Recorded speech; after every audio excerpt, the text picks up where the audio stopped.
Radio Publique Africaine.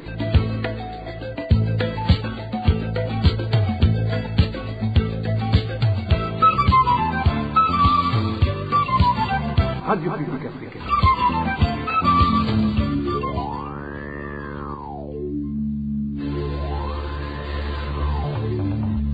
C'est le moment de suivre le journal parlé en français. À la présentation, Nadège Ilakoze. Nous sommes le dimanche 1er décembre 2024. Bienvenue, chers auditeurs, dans le journal de la RPA, dont voici les titres. Bien que les effectifs des cas de décès suite au VIH-Sida aient diminué au Burundi, les enfants de moins de 4 ans et les jeunes de 15 à 24 ans sont menacés par ce virus. Déclaration faite par la ministre de la Santé publique en cette journée mondiale de lutte contre le sida. Il s'observe toujours une surpopulation carcérale au cachot du commissariat provincial de police en province de Cibitoke, mettant ainsi les détenus dans des conditions inhumaines.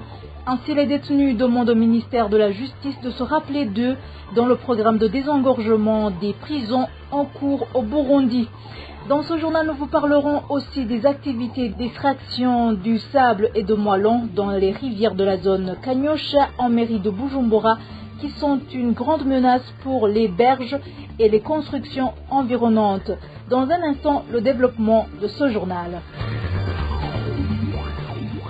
Bonjour ou bonsoir, débutons ce journal par la page santé. Le 1er décembre de chaque année, le monde entier commémore la journée mondiale de lutte contre le sida. À cette occasion, selon l'Organisation des Nations Unies, les gens du monde entier s'unissent pour apporter leur soutien aux personnes vivant avec le VIH-Sida et pour se souvenir de celles qui ont perdu la vie à cause du sida. Pour l'ONU, le monde peut mettre fin au sida si les droits de chacun sont protégés. Avec les droits de l'homme au centre, avec les communautés en tête, l'ONU considère que le monde peut mettre fin au sida en tant que menace pour la santé publique d'ici à 2030. À cette occasion, la ministre burundaise de la Santé publique se réjouit que le Burundi connaisse des nets progrès en matière de lutte contre le sida. Dans sa déclaration, la ministre de la Santé, Lidwine Baladahana, fait savoir que les chiffres montrent une diminution du nombre de personnes vivant avec le VIH, ainsi que celui des personnes qui meurent à cause de ce virus.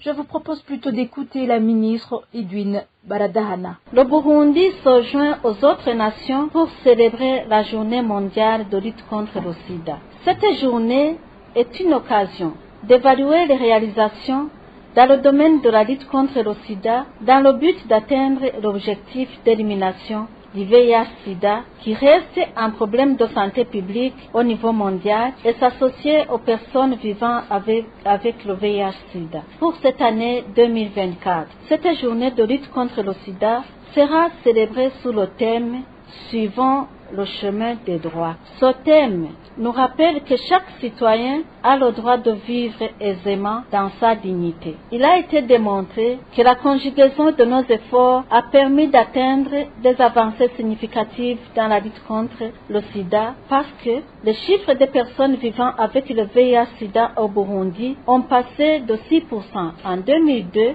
à 0,9% en 2017 selon l'enquête démographique de santé 2016-2017. Les cas de décès ont aussi diminué significativement. Ces avancées significatives ont été réalisées grâce aux efforts du gouvernement du Burundi dans la construction des formations sanitaires à proximité de la population, l'implication des associations de lutte contre le sida, la prise en charge de la gratuité des PVVIH, ainsi que l'appui des partenaires au développement, ce qui a permis que le Burundi occupe la première place dans la lutte contre le VIH dans la sous-région de l'Afrique de l'Est et centrale. Nous saisissons de cette occasion pour remercier le gouvernement du Burundi qui n'a ménagé aucun effort pour soutenir les efforts louables des uns et des autres dans la lutte contre le sida. Nous sollicitons toujours des appuis multiformes car le chemin à parcourir reste encore long. Toutefois, des défis ne manquent pas. La ministre Lidwine Baladahana regrette un grand nombre de personnes porteuses du virus au sein des enfants de moins de 4 ans et parmi les jeunes de 15 à 24 ans. Lidwine Baladahana en explique les raisons. Malgré ces avancées significatives, les défis ne manquent pas. Le nombre élevé des enfants séropositifs chez les enfants de moins de 4 ans nés de mères séropositifs est très élevé. D'autres constants d'un nombre élevé de cas de séropositivité sont observés dans la tranche des jeunes de 15 à 24 ans. D'autres cas élevés de séropositivité sont observés chez les professionnels de sexe et les prostituées. C'était Lidwine Baladahana, la ministre de la Santé publique et de lutte contre le sida. À présent, page droits de l'homme, le cachot du commissariat provincial de police en province de Cibitoke continue à faire face à une surpopulation carcérale. Le nombre de détenus dans ce cachot augmente du jour au lendemain, mettant ainsi des détenus dans des conditions inhumaines. Dans ce cachot, un détenu peut y rester jusqu'à plus de 4 mois sans dossier. Les détails avec Rémi Ndelagakura. Jusque jeudi dernier, le cachot du commissariat provincial de Cibitoke avait plus de 176 détenus. Parmi eux, il y avait 13 mineurs. Pourtant, selon des sources sur place, cette maison carcérale a été conçue pour uniquement pas plus de 80 détenus. Les détenus restent alors collés les uns les autres à tout moment. Ce sont les familles qui ont les lait, qui vivent ces conditions, qui sont angoissées. Ils ne bénéficient d'aucun droit. Oui, ils n'en ont aucun. Ils sont au nombre de plus de 150. Si tu essaies de voir comment ils sont disposés à l'intérieur de cette chambre, tu seras choqué. Ils s'assoient les uns sur les autres. Vraiment, c'est très honteux. Même les bétails qui ont leurs propriétaires, ils ne permettraient pas qu'ils soient traités de la manière.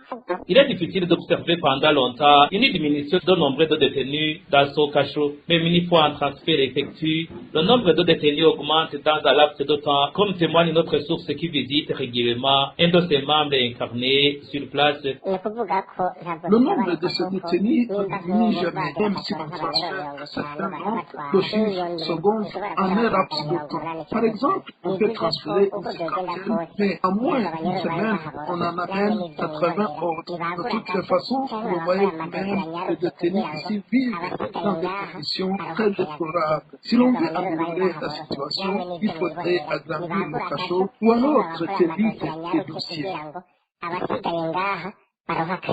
Famille ayant l'air de ce cachot demande que les autorités visitent régulièrement cette maison pour se rendre compte même des conditions de détention. On demanderait au gouvernement qu'il fasse des visites régulières dans ce cachot, puisque je ne suis pas sûr que les autorités sont au courant des conditions que vivent les détenus ici. Par exemple, je crois que le gouverneur de province ne connaît pas les conditions carcérales dans ce cachot. Ils vivent des conditions difficiles. Moi, je préférerais de voir mon proche mourir au lieu de voir subir la torture dans ce cachot.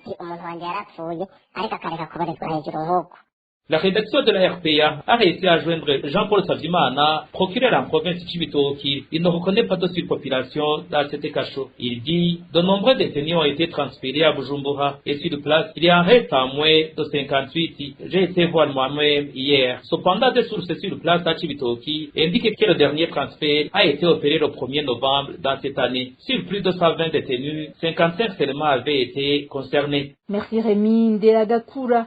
Après une courte pause, nous continuons ce journal avec la page éducation. RPA. En page éducation, les parents ayant des élèves à l'école fondamentale Nyabitare en zone Nyabitare de la commune Gisulu en province de Ruyigi saluent le programme d'alimentation des élèves sur cette école, mais signalent également la mauvaise organisation de ce programme. En effet, ces parents déplorent que ce soit eux-mêmes qui doivent fournir les légumes et le bois de chauffage, en plus de faire la cuisson de ces aliments. Ils se demandent si, au cours de l'étude de ce programme d'alimentation scolaire, ces tâches n'étaient pas incluses dans la prévision. Le point avec Clovis Nyonzima.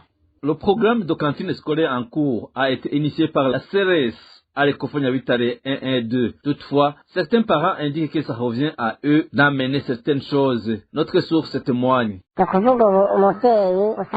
C'est nous les parents qui apportons les légumes tels que les amarantes. Nous apportons également les savons et les bois de chauffage. En plus de faire des tours de rôle pour aller cuisiner ces aliments, ce qui est étonnant, c'est une façon d'entreprendre le programme de cantine scolaire, mais il n'est pas tout prévoir dans nos budgets.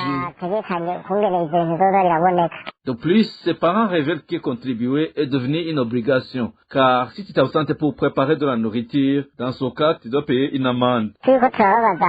Quand on demande pourquoi nous devons contribuer, ils nous expliquent que le programme est toujours naissant, mais les doutes persistent. Et puis, si un parent s'absente d'aller cuisiner pour les élèves, il doit payer 20 000 francs. À propos de ces grognes des parents, nous avons contacté Gilbert Habgawihe et Stani Bangura, les deux directeurs des Ecofo 1 et 2. Tous ont confirmé les faits et nous ont indiqué que c'est comme ça que le programme de la cantine scolaire le prévoit. Donc, ils ne font qu'appliquer les directives.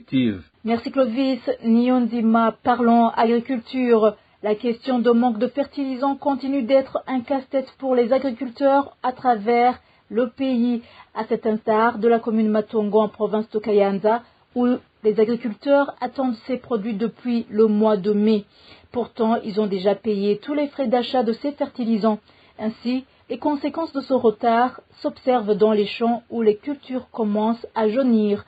Emmanuel Daishimiye pour plus de détails. C'est depuis le mois de mai que les agriculteurs de la commune Matongo en province Kayanza ont versé à la COPEC de l'argent pour qu'ils puissent bénéficier des fertilisants. Cependant, ils attendent toujours sans aucun espoir. Selon ces agriculteurs, quelquefois et dans la plus grande discrétion, les fertilisants sont vendus, mais là aussi à des prix exorbitants. Et dans l'entretemps, les champs de dos n'ont aucun espoir. Les plantes jaunissent déjà.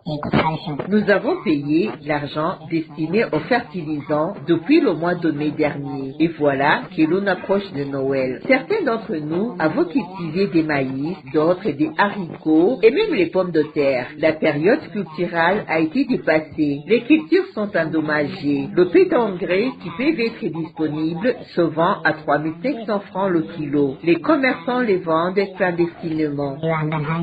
Ces agriculteurs de la commune Matongo estiment qu'il s'agit d'une double perte. Certains d'entre eux avaient vendu certains de leurs biens, entre autres les bétails, pour qu'ils puissent payer cet argent destiné aux fertilisants.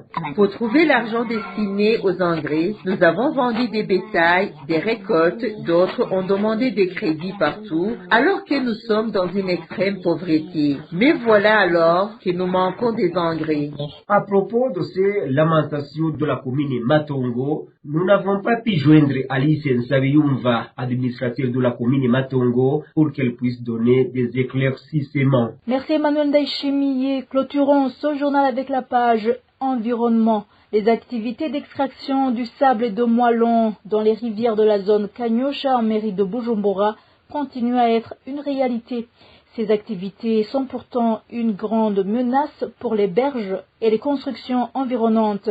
Dani Claire, Ilatkumba. Les activités d'extraction des graviers, du sable et des moellons dans les rivières de la mairie de Bujumbura se font dans différentes rivières. En zone Kanyosha, ces activités se font dans les rivières Kanyosha, Kizigwe et Mugere. Ce sont des activités qui mettent en danger des vies humaines, mais également de l'air bien. Ils se font partout en violation des mesures du ministre ayant l'environnement dans ses attributions. Il avait suspendu de telles activités en mairie de Bujumbura.